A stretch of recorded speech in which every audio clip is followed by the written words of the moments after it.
Eu não sei como mexe nisso aqui direito, então eu acho que... Não, acho que é essa opção aqui. Eu descobrindo como é que eu vou chamar.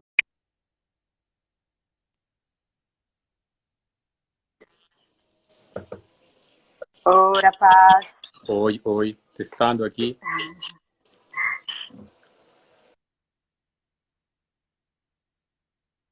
E aí? Acho que sua internet tá meio ruim.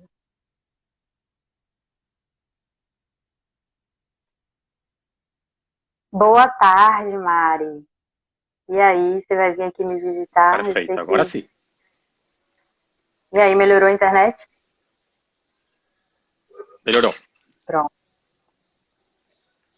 Então, minha gente, Catucaruene, boa tarde.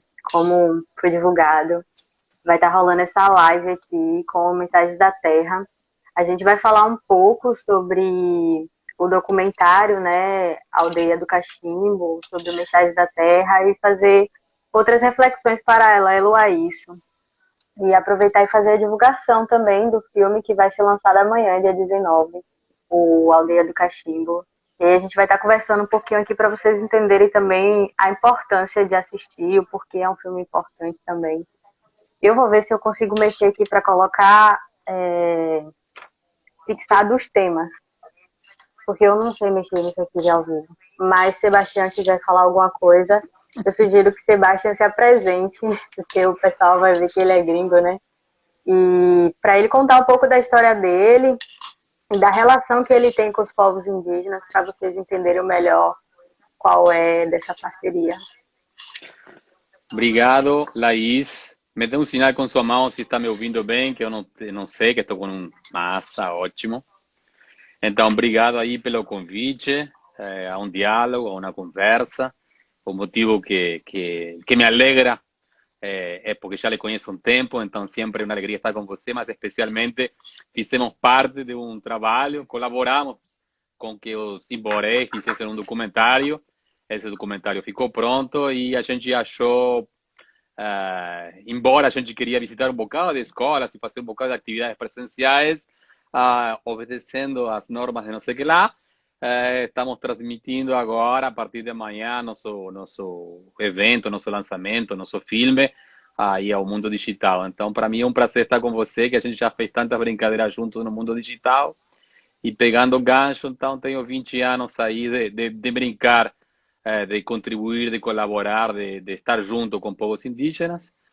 Faço isso como pessoa, porque eu gosto, porque são meus amigos, porque está no meu coração, mas também faço isso de uma forma, assim, digamos, profissional, com algumas pessoas, montamos uma instituição, com indígenas e não indígenas juntos dialogando, formamos a Chidewa, que nos últimos 20 anos tem tocado alguns projetinhos aí simpáticos.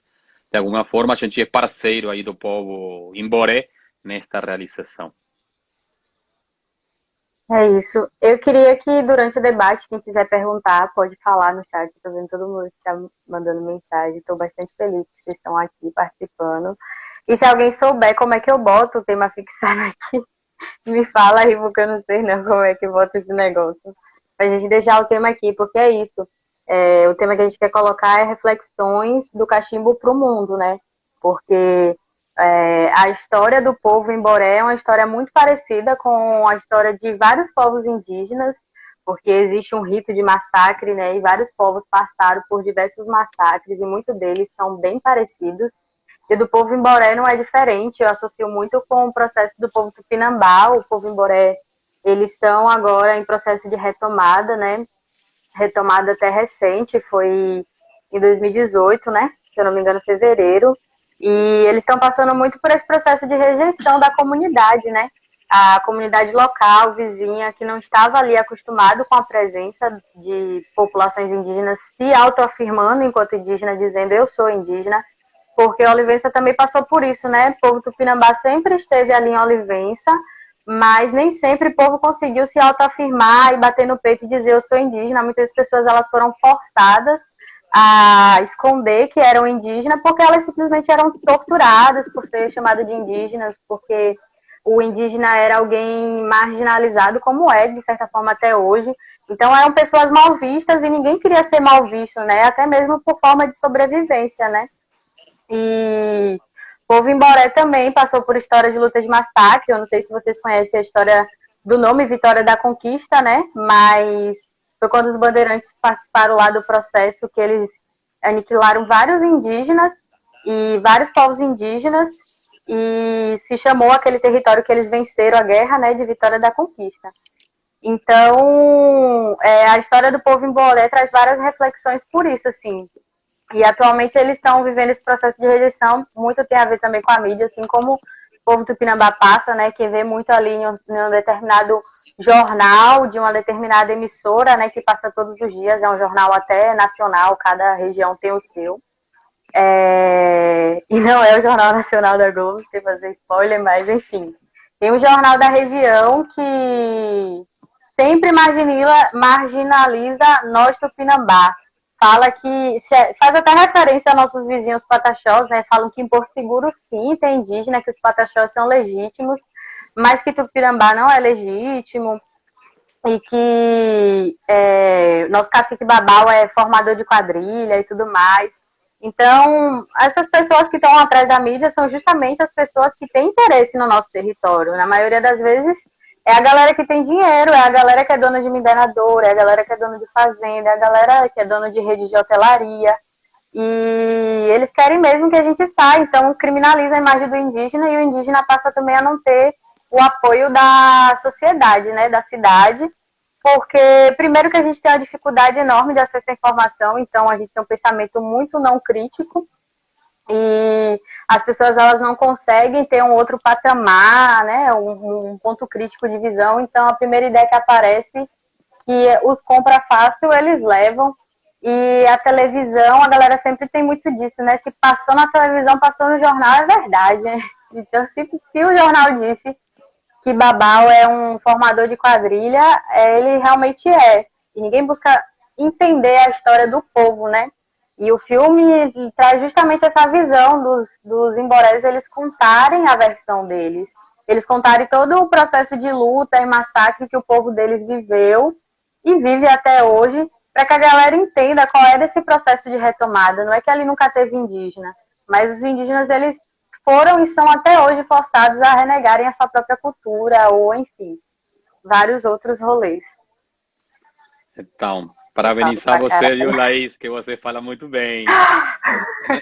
Não, não é importante se é pouco, se é muito, é importante se vem do coração. E aí eu acho que nesse sentido também o filme tem essa virtude, não? Acho que os indígenas em Boré no filme conseguiram se abrir e essa mensagem que vem do coração, que é uma mensagem que a gente precisa, não? Que a cabecinha já, como você estava falando das mídias Globo e todas essas aí, tentam lavar e até lavam bastante as cabeças das pessoas, mas quem sintoniza com o coração sabe que é a verdade, não?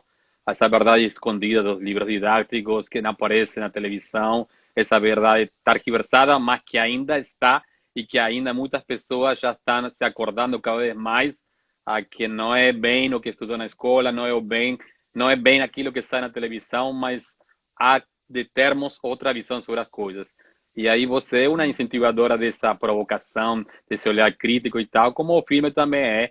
Aí eu estava aproveitando de ouvir você e jogar algumas imagens para criar essa vontade também das pessoas de ver um pouquinho da realidade, não? Que a gente sabe que, como você estava falando, a Globo mostra qualquer coisa, estereotipa ainda de um jeito, e aí eu estava mostrando umas imagens diferentes de como é uma aldeia indígena da Bahia hoje, em 2020. Esse filme foi feito em janeiro, então as imagens são atuais.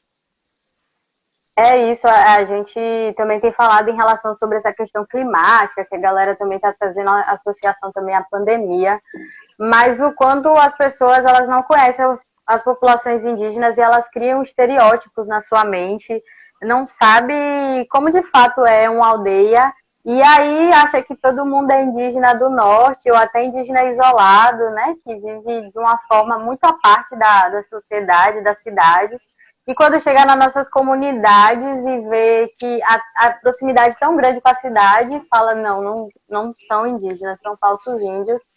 E indígena não vive assim, né? Esse indígena aí já não é mais índio, quer dizer que a gente deixou de ser indígena ou então a gente é inferior. E que a gente não tem mais cultura, enfim. Mas não sabendo eles que a gente não está vivendo naquelas condições porque a gente quer ou porque a gente escolheu. A gente foi forçado, né? Todos os processos de massacre e perseguição são esses processos que forçam. No filme fala disso, né? O quanto o povo Imboré ele foi empurrado para as margens. O povo Tupinambá aconteceu isso.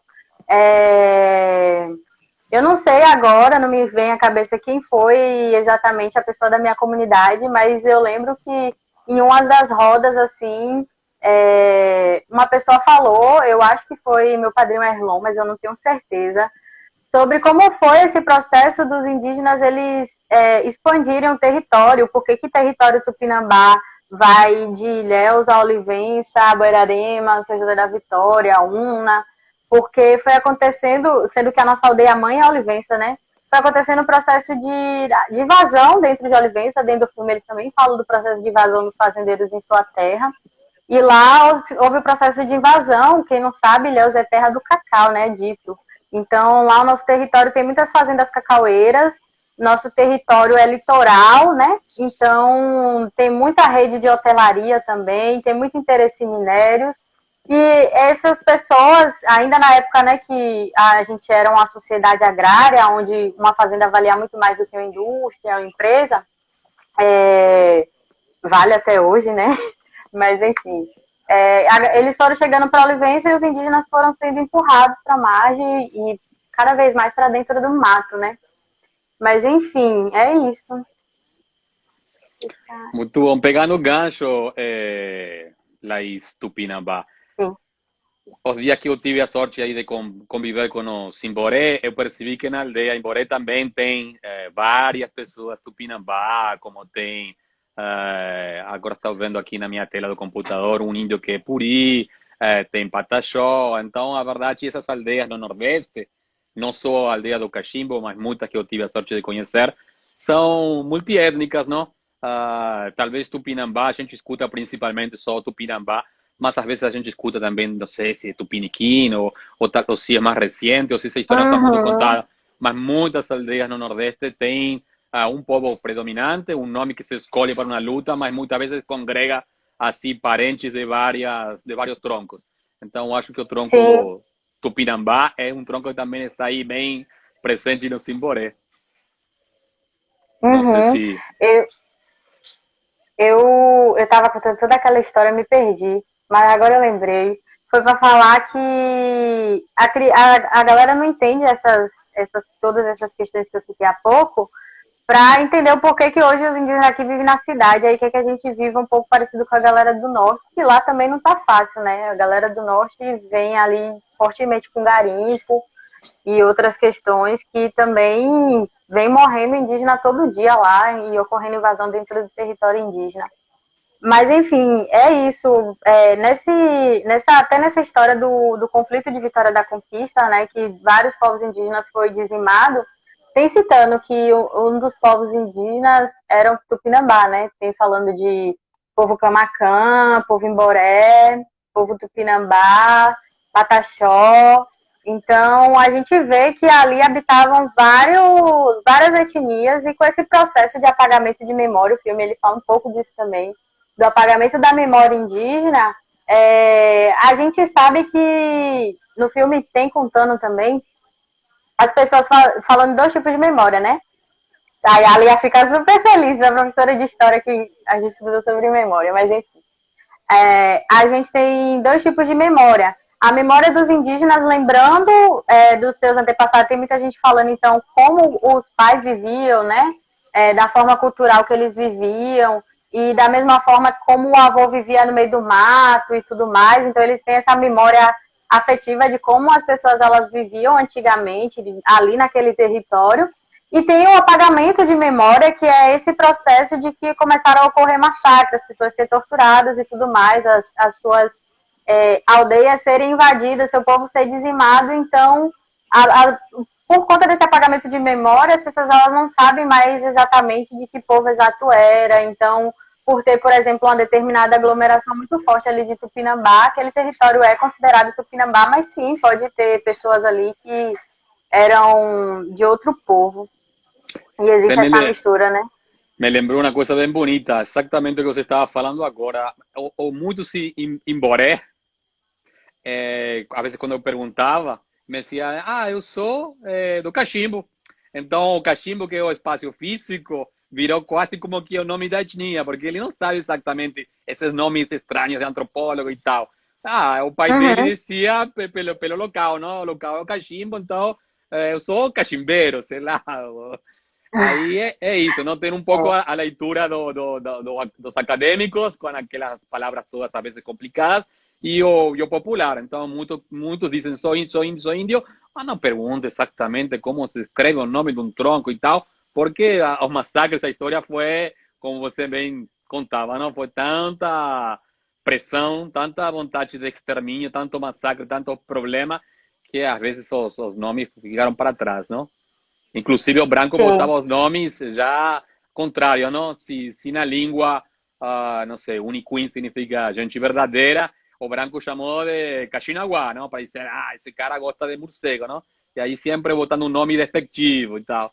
Aí eu já não sei se Boré é o nome que o branco botou ou o nome próprio. Acho que tanto massacre que a gente não sabe dessa trajetória acadêmica, mas a gente vê nos indígenas assim no coração como conseguiram ouvir dos pais, dos avós, outras histórias que são muito importantes, não? Essa história em relação a, por exemplo, a sentir-se filho da mãe terra. Essa não está em livro nenhum, e essa é passada de geração a geração na vivência, no cotidiano. E eu acho que o filme é feliz em também retratar essa relação. Não sei se você sente também que a relação com a mãe terra é um tema fundamental do filme. Sim, essa ligação que eles têm com o território, né? Que é isso. Teve até um comentário de. Gente, só vocês saberem, Sebastião, quando eu começo a passar esse negócio, ele tá passando as imagens do filme, que vocês não entenderam quando ele explicou. Vocês não ficaram, que viagem é essa? Mas essa imagem, por exemplo, mostra esse local, vocês vão ver, que é um local sagrado. E mostra qual é a relação deles que ele tem com esse espaço, né? Teve um comentário de Aril no canal dele, que alguma pessoa perguntou, falou que tinha descendência indígena e que tinha características físicas e se por isso ele era indígena. E aí o que o Aril respondeu é que justamente isso, né? Que para ele ser indígena nada tem a ver com característica física, que é também um fator de discriminação muito forte contra as populações indígenas do Nordeste, né? Por conta do processo de miscigenação, a gente não é mais aquele índiozinho caboclinho que a galera idealiza, né? Os indígenas do Norte que têm poucos anos de contato, por exemplo, o povo do próprio Ari, eu vou chamar de Ari, que eu sei que o Ari tá certo. Mas, enfim, o próprio povo dele, ele já me relatou que tem 80 anos de contato. A gente tem 520 anos de contato. Então, não tem como o povo, né, permanecer ali raiz com todo o processo de... Não é que a gente não seja raiz, né, porque interpretação é tudo, mas vocês querem que a gente permaneça igual a 1500 e não tem como. A gente até queria continuar vivendo só da natureza, mas os processos, né, de apagamento histórico, de tudo, foi nos empurrado goela abaixo. Então, o filme conta essa relação deles com a natureza, com aquele território e tal, mesmo com todo o processo de massacre, essa ligação. E é isso, o comentário de Ariel falava que nada tinha a ver com características físicas, tinha a ver da relação que você tem e da forma que você enxerga o mundo, né? Então, tipo, as pessoas, elas têm uma visão de branco perante ao mundo, não enxerga, não tem a mesma ideologia, o mesmo tipo de pensamento de, por exemplo, o mundo que a gente vive atual é um mundo que tem uma lógica de produção, que a gente precisa ser, a gente precisa ter, a gente precisa produzir. Enfim, a gente precisa... O conceito de evolução na sociedade que a gente vive é um conceito de evolução de produção. E a gente não tem essa visão, a gente tem um outro formato de visão. Então, ser indígena está mais ligado a isso. Qual é a sua relação, a sua visão de mundo, assim... E a sua relação familiar também, a sua comunidade te reconhece e tudo mais. E enfim, eu vou me perdendo, viu, gente? Eu vou falando pra porra e aí eu me perco. Não fale palavrão, não, Laís. Respire. Não, tô É, respirando muito bem. tá, você estava falando agora, na hora, estava passando. Eita, rapaz, essa sua internet aí tá barril.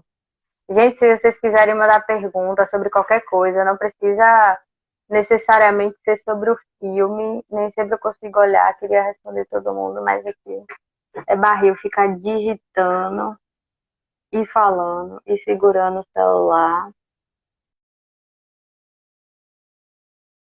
Tal do Visibilidade Indígena, para quem não está sabendo, eita, vou chamar de novo. Mas, para quem não está sabendo, eu acho que vocês devem conhecer a página do Visibilidade Indígena. Eu vou deixar aqui o arroba, mas é Visibilidade Indígena mesmo.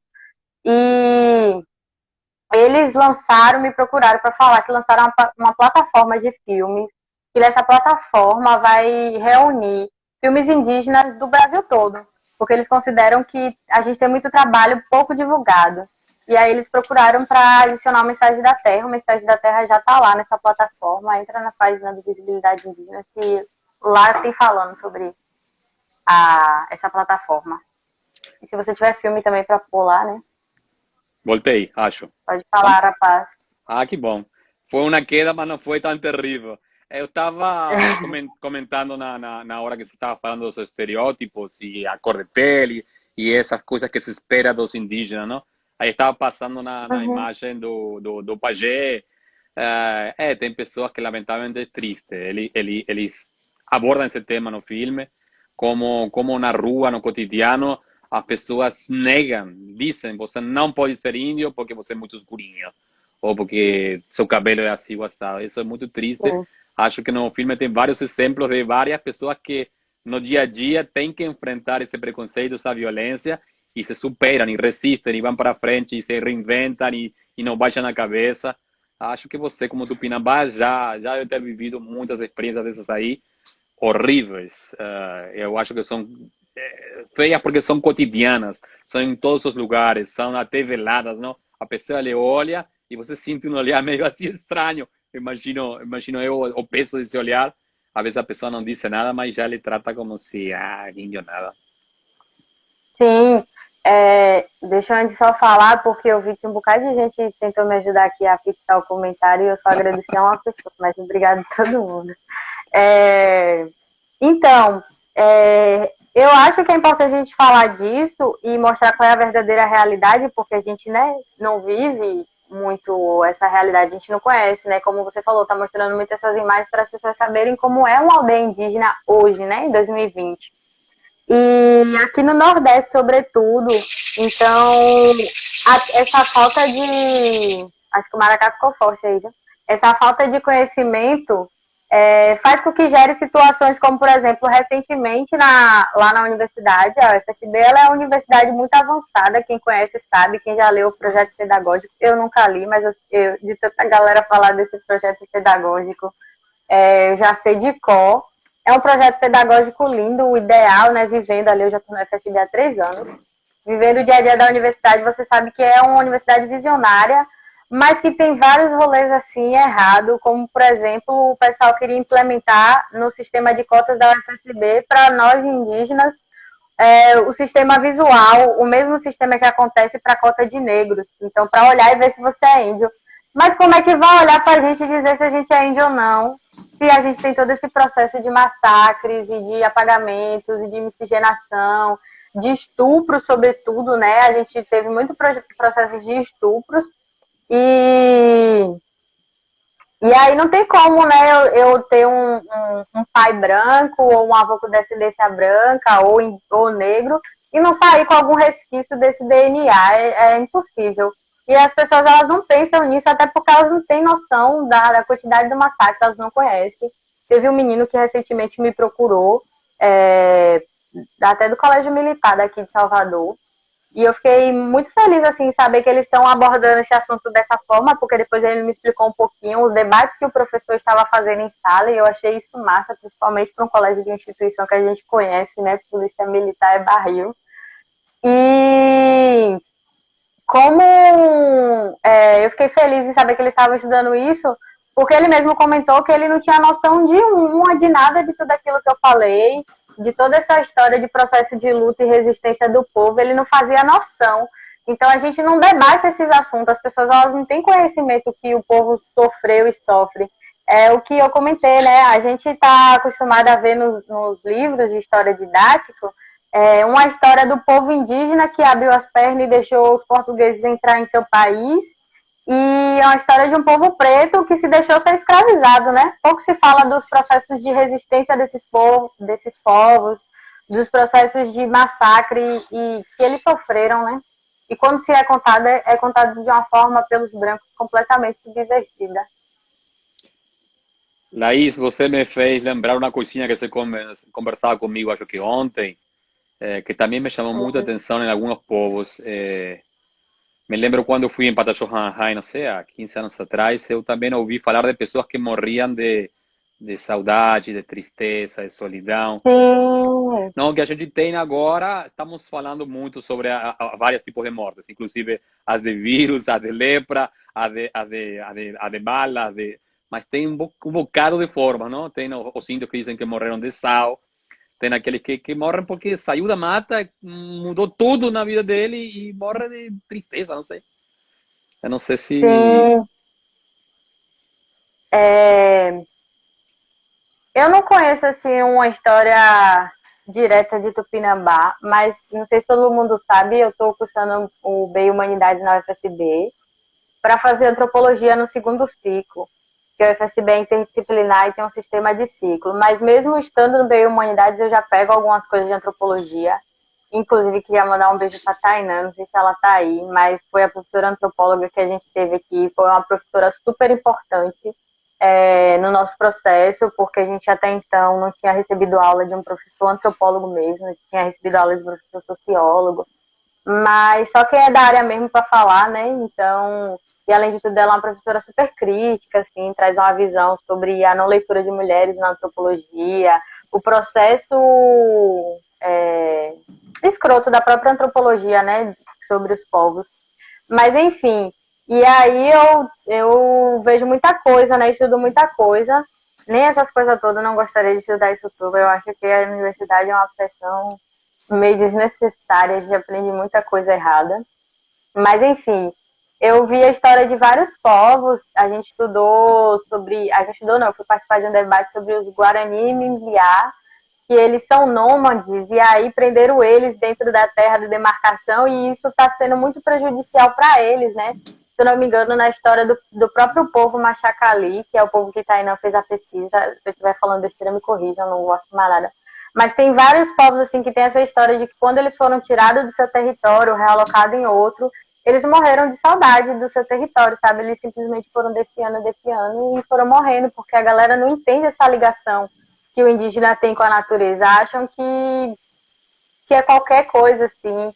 E o indígena, ele tem uma ligação com o seu território, tem as questões ancestrais específicas. Essas imagens, principalmente, é de um local sagrado dentro do território Boré, onde eles fazem ritual e tal. Então, muita gente não entende isso, que aquele é aquele território, entende? Não é outro. Você pode até colocar ele em outro, mas que não é a mesma coisa. Que fala muito bem disso e dessa ligação é o Ailton Krenak, né? Eu já assisti uma entrevista dele, que ele estava falando sobre o fato de tudo ter seu significado e tudo é os antepassados, né? A montanha é a avó de uma família que morreu, aquela árvore é o pai de não sei quem. Então, eles seguiam muito nas naturezas e eles são os encantados. Por exemplo, essa montanha, ele fala nessa entrevista que se ela tiver meio assim obscura, nebulosa, eles sabem que não é um clima bom para sair, mas se ela estiver bonita, né, eles sentem assim, e eles sabem que eles têm permissão para sair e tal. Então o pessoal não entende isso, é aquela montanha, não adianta colocar eles do outro lado para outra montanha que não vai dar certo e eles vão morrer, né? uma coisa que a galera não entende é que realmente é outro tipo de sociedade. A gente está muito acostumado a viver em uma sociedade que nos leva à hegemonia, uma hegemonia branca, europeia.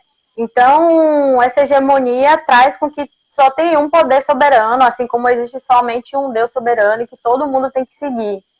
E não conseguem ter essa visão, essa compreensão de que existem outras lógicas de mundo, outras lógicas de vida, que é completamente diferente do seu e dá tão certo quanto o seu. E tá tudo bem, entende? Não tem esse processo de colonização, né? Esse ideal dos brancos. Enfim. Que bom te ouvir. Eu acho que você está trazendo vários temas, assim como uma metralhadora, mas eu não queria entrar no Eu gosto assunto, mas, assim.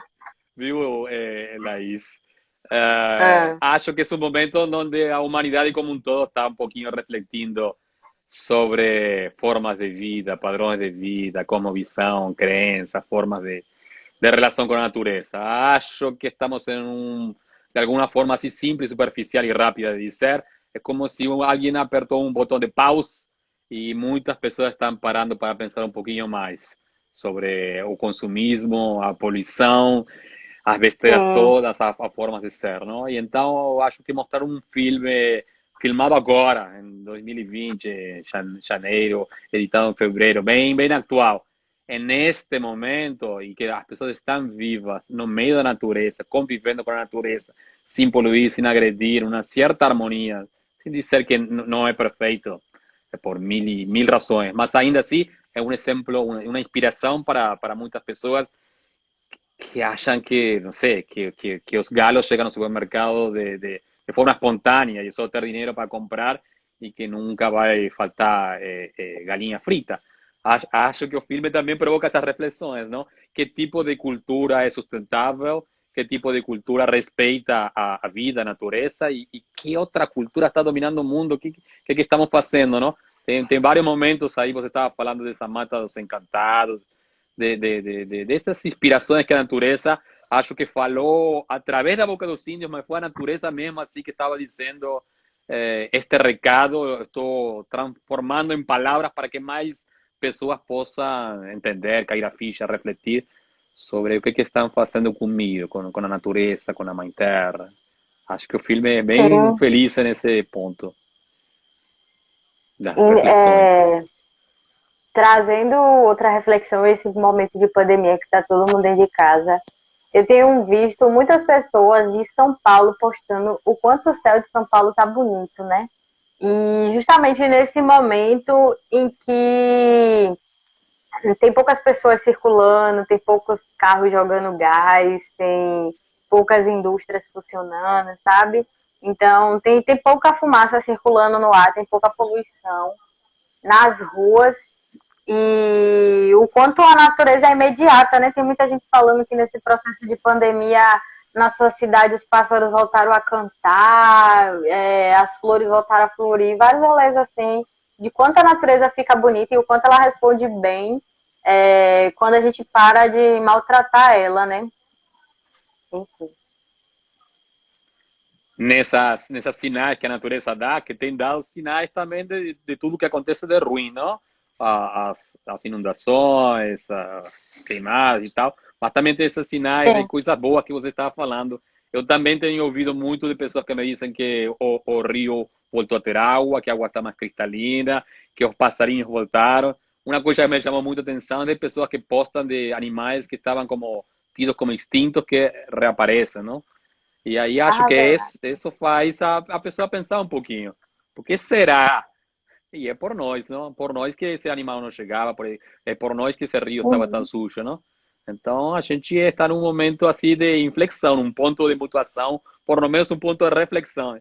E acho que o filme vem colaborar, assim como o movimento indígena como um todo, me parece que ele luta por voz, luta por espaço, por participação, por visibilidade, mas neste momento, com esta crise, eu espero que tenha, sinceramente, mais eco e que mais pessoas possam então refletir com esta proposta que o movimento indígena traz como um todo, não só os Imboré, os Tupinambá, mas acho que passando para todos os continentes, os povos que estão enraizados com a mãe terra tenham uma voz única, não? galera, tem que mudar a forma de ser, tem que reconhecer-se como filho da terra, tem que cuidar. E acho que o filme também é bacana nesse sentido. Sim, eu acho que esse filme ele traz, mas assim, em 15 minutos ele traz uma gama de conhecimentos e reflexões que são conhecimentos e reflexões ambientais, ancestrais, de memória, de processo de escravização do povo, processo de invasão da terra indígena, porque é quando o branco entra que realmente ocorre a invasão, não é quando o indígena faz a retomada, que muita gente está falando que são falsos índios, ladrões de terra. Processo de resistência e luta, sobretudo também processo de resistência e luta das mulheres, né? O filme fala um pouco também sobre essa resistência feminina e força da mulher indígena, né? Que a gente também não pode ficar aqui romantizando, porque é forte, porque ser forte também é barril. E várias outras reflexões, assim, que eu acho que vocês têm que assistir. Também acho que você que anda no mundo da academia e tal, bote aí para que seja material obrigatório, viu? Porque, como Vou você estava botar. falando, para não Eu boto ler o Retorno só da Terra direto. os europeus, para ler um pouco outros materiais produzidos por aqui. Estava me lembrando, sabe, Sim, Laís, uma coisinha sim. interessante que esses dias que a gente conviveu lá no Simboré, acabou, acho que não entrando no filme, mas uma coisa me chamou muita atenção. Ele falava de um lugar que chamava Pedra do Bexiguento. Então, eles diziam que quando teve um vírus terrível, não sei se em 1920 ou quando foi, eh, a comunidade indígena teve que escolher que algumas pessoas que estavam contaminadas fossem se isolar naquele lugar para não matar todos os indígenas.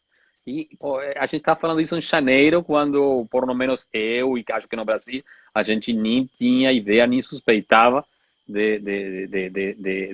desse vírus. Mas acho que os indígenas em si já têm uma história bem comprida de vários tipos de massacres, e os vírus parecem ser uma constante também. Sim. Essa história de Tupinambá tem a chegar da com. febre amarela, né? Ah, O é? Não sei. do.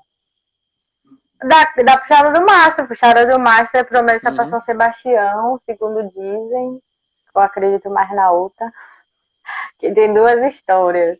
Tem a história de que o povo Tupinambá ele sofreu com febre amarela e ele fez a promessa para São Sebastião e São Sebastião curou ele. E mas tem outra história que traz uma crítica maior, que eu acho que é mais essa, que realmente rolou a febre, mas que rolou meio que um aproveitamento dos jesuítas, dos indígenas na época, por ver seus afazeres culturais, né? Eles achavam que rolou esse processo de escravização indígena para construir a igreja. E eles enganaram o indígena dizendo que se o indígena fizesse aquele trabalho, eles iriam ser curados. E de fato os indígenas foram curados porque eles tinham fé e a fé deles era grande. E a puxada do mastro acontece todo ano por causa disso, por causa de uma pandemia de febre amarela que rolou lá no povo, né? E o pessoal paga a promessa até hoje. Não, não E sabia, fora, não. não sabia? Não. O foda é que agora entra município no meio, né? A galera tornou festa. E aí tem muita gente se divertindo, tem gente que vai pra puxada do macho e nem entende o que é puxada do macho. Mas é só um exemplo de o quão os povos indígenas eles já vêm sofrendo, né, com esse processo de gripe e tal. No início do coronavírus, várias pessoas falaram sobre o porquê é tão prejudicial a questão do vírus dentro de uma comunidade indígena. E logo o que me veio à mente é esse fator, né, de que nós indígenas não temos essa imunidade resistente a esses tipos de vírus. Então, uma simples gripe para uma pessoa branca da cidade, para um indígena pode ser fatal. Assim também como as doenças da mata que a gente está acostumado, pode ser fatal para os brancos também. Mas é muito pior, né, essas gripes do que as coisas da natureza. Então, isso dizimou muito os povos indígenas.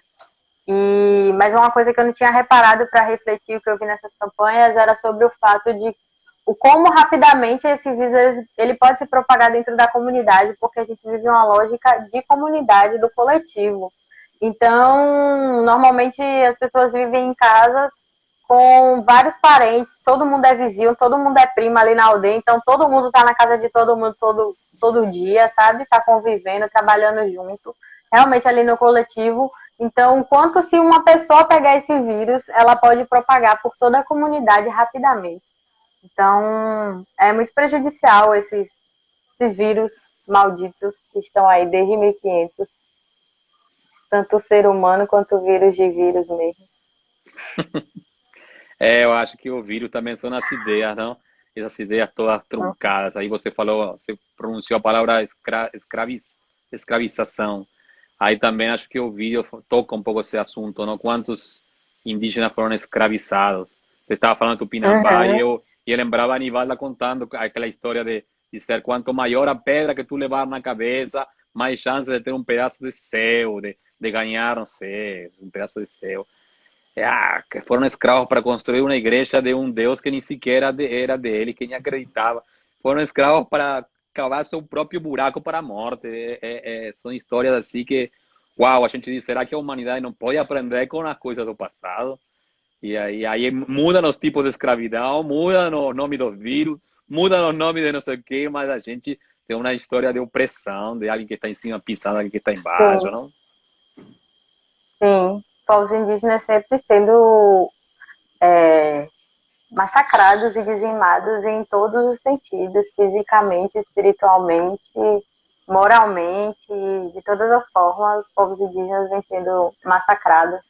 E o pior de tudo é a memória, né? É quando eles tentam apagar a memória desse povo, dessa cultura, tanto no processo de impossibilitação de que o indígena ele viva a sua cultura da forma que de fato é, mas eu não sei se você já estudaram cultura, como eu falei, eu pego uns negócios aí na antropologia e falo sobre cultura, e diz que cultura ela é mutável, né? Ela se transforma, ela não é estagnada. E muita gente não entende isso. Aí quando vê a gente sendo forçado, né? Primeiro que não sabe que a gente foi forçado a mudar, a gente não mudou por livre e espontânea vontade. A gente não estava convivendo na cidade porque a gente acha mais legal conviver na cidade, mas que nesse processo isso não nos diminuiu, não nos deixou menos indígena ou não interferiu na força e no poder da nossa cultura, sabe? Teve uma coisa aí que você falou, Laís, que acho que vale a pena eu lhe cutucar um pouquinho para voltar. Você falou que de alguma forma tinha a festa você não sei se falou festa do mastro, mas, bom, tinha Puxada do mastro. puxado do mastro, um ritual sagrado e tal, que de alguma forma foi manipulado, targiversado e levado à festa, não? E aí acho que amanhã, 19 de abril, e tem aquela pergunta sempre que as pessoas fazem, não? Se algumas pessoas acham que é festa, outros dizem não tem nada para comemorar, aí outros usam a palavra celebrar, aí é momento de reflexão, é momento de resistência. Eu queria um pouquinho aproveitar para lhe cutucar e saber como você se posiciona a essa coisa do calendário, que eu sei que é um pouco ridícula, mas você propõe que a gente aproveita para refletir. Como é para você o Dia do Índio? O Dia do Índio, antigamente, eu comemorava, velho, porque é isso, a galera indígena acaba também sendo induzida a isso. Então, quando você não tem um pensamento crítico, não é que eu tenha, mas às vezes eles são induzidos a achar que o Dia do Índio é um dia de festa mesmo, como se fosse seu aniversário. Mas ao mesmo tempo todo, Tainá entrou agora, perdeu, tava te elogiando. Mas enfim, eles não levam em consideração que os indígenas estão resistindo a todo momento. Então, assim, hoje eu não comemoro no dia 19, que normalmente, no geral, eu ficava postando frases, postando coisas. Hoje em dia, no dia 19, eu fico mais na minha, ou participando de eventos.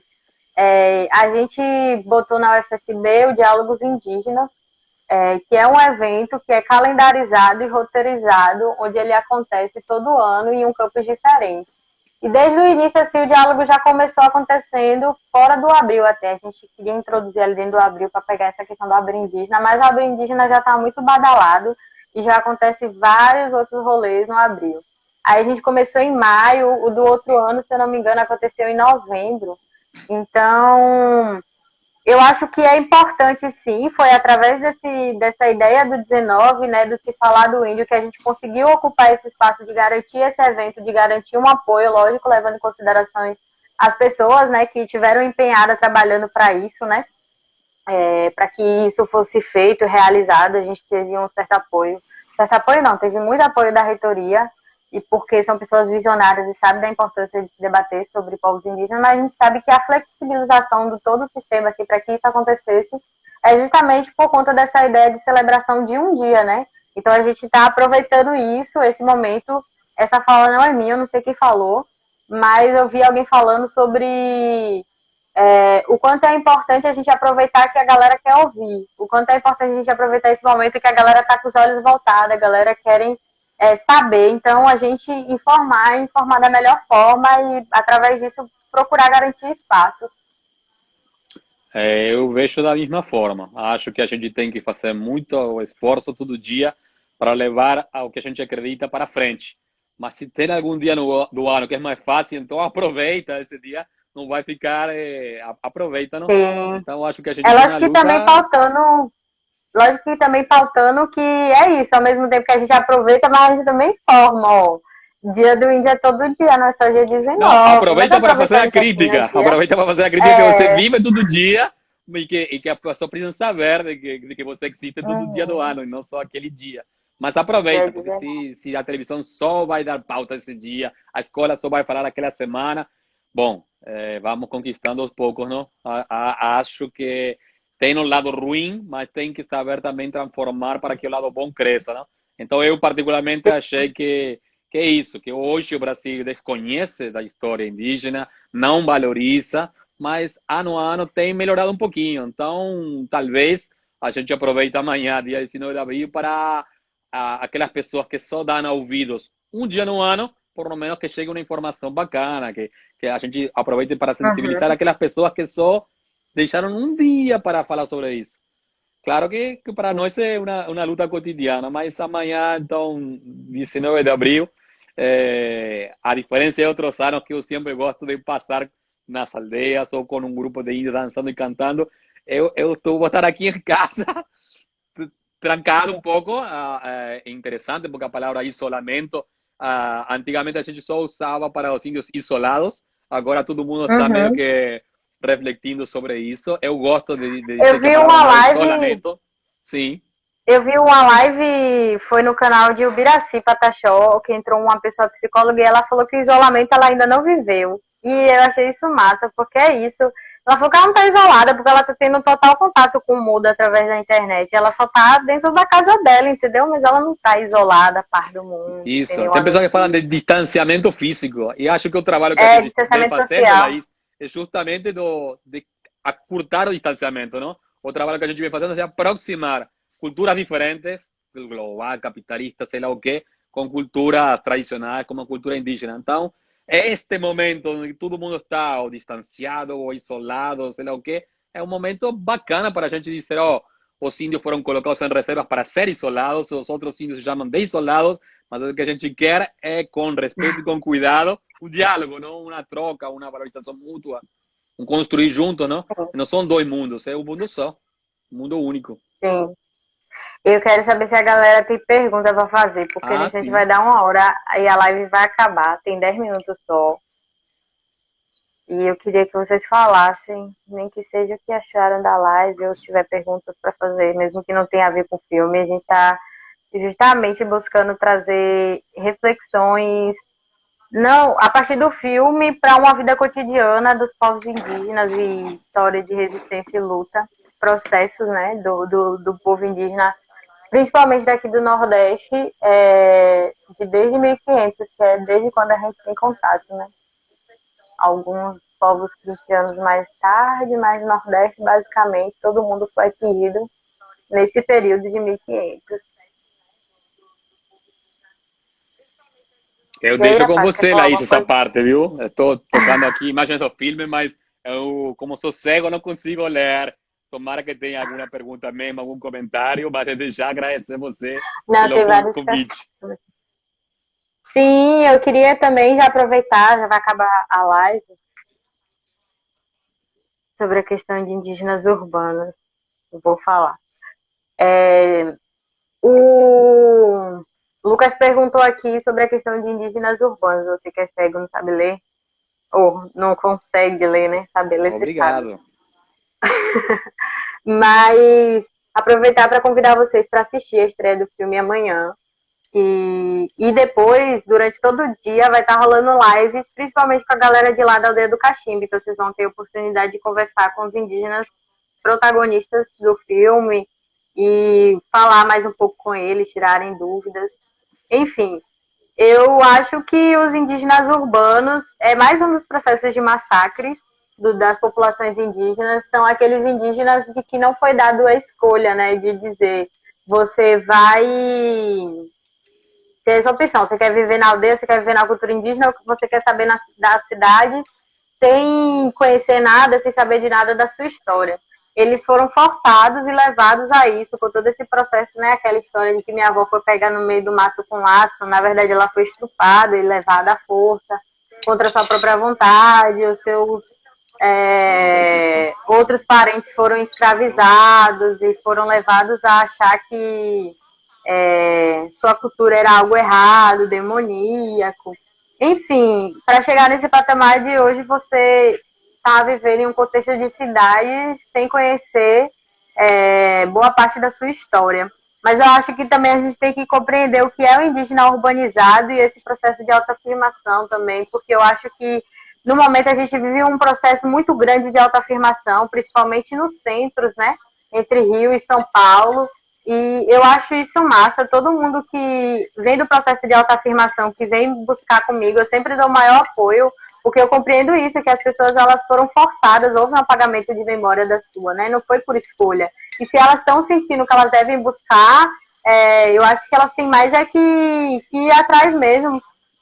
Porque eu vi até um stories de Breno falando sobre isso, de que a gente fala que os índios são 2% da população, mas pouco se investiga se aquele pardo é realmente negro ou indígena, ou se ele é negro ou indígena, sabe? É muito apagada a memória indígena.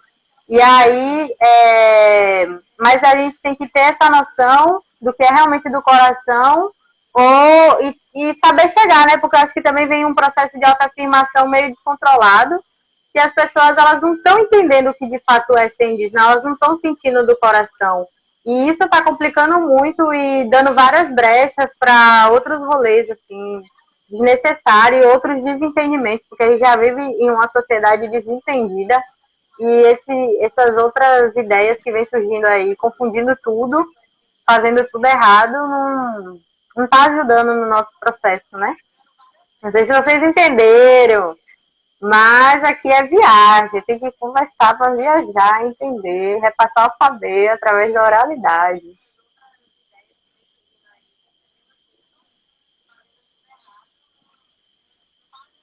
Pô, você Quer falar recebeu alguma coisa? corações. Respondi, Lucas? Você recebeu corações. Deve ser amor. Estou traduzindo. É, Estou conseguindo ler um pedaço dos ícones aqui. do Bom, quê? muito bem. Ler um pouquinho das letras que estão aqui na tela. Então, nosso amigo da Floresta mandou um link, acho que é o link do canal, onde amanhã vai ser a estreia do filme. Amigo da Floresta Helder. Aqui, neste espaço, eu venho da Floresta. Sim. Tá. Então é isso, Laís. Agradeço muito demais pelo convite, pelo diálogo, pela. Sim, também agradeço. Então é isso. Então seguimos juntos. Que mais? Agüere. É isso, galera. Assistam amanhã. Amanhã talvez eu esteja em outra live por lá pelo canal para entrevistar um dos embora a gente tem feito, não só com a divulgação do filme Aldeia do Cachimbo, mas o do Mensagem da Terra a gente já vinha fazendo isso, né? De fazer várias lives com vários debates interessantíssimos. Inclusive, quem não está assistindo está perdendo, porque os anciões falaram coisas do tipo, perguntou-se se acha que toda essa revolta climática é uma vingança da natureza, os indígenas falando que os anciões que não consideram a vingança, porque a terra ela não se vinga, entendeu? É uma resposta, mas não é a vingança, não é proposital, sabe? Ela só está respondendo a todo o sofrimento que ela vem sentindo. E, enfim, vários debates com coisas interessantíssimas e com indígenas de várias regiões. É uma oportunidade para vocês conhecerem melhor as etnias existentes no nosso país, sobretudo aqui no Nordeste. Então, Tem a participação de Tupinambá, de Pancararu, de Cariri Chocó, de Pataxó Ranrãe, enfim, indígenas de diversos locais e assuntos diversificados. Amanhã vai estar rolando as lives da Aldeia do Cachimbo e eu acho que vocês deveriam assistir tanto o filme quanto as reflexões e a fala dos indígenas. É isso. Beijão. Obrigado, Laís. Beijão. Vou deixar a imagem aqui. Quando você quiser, você faz. Manda Vou tudo para nós que encerrar. a gente vê de novo. Tá bom. Obrigada a todo mundo que veio aqui, todo mundo que mandou mensagenzinha, coraçãozinho. Eu queria responder a todo mundo. Tentei acenar aqui para todo mundo, mas nem todo mundo que entrava aparecia que é uma opção para eu assinar, mas quem apareceu eu assinei. Beijão, minha gente. E assistam o filme, viu? Tchau.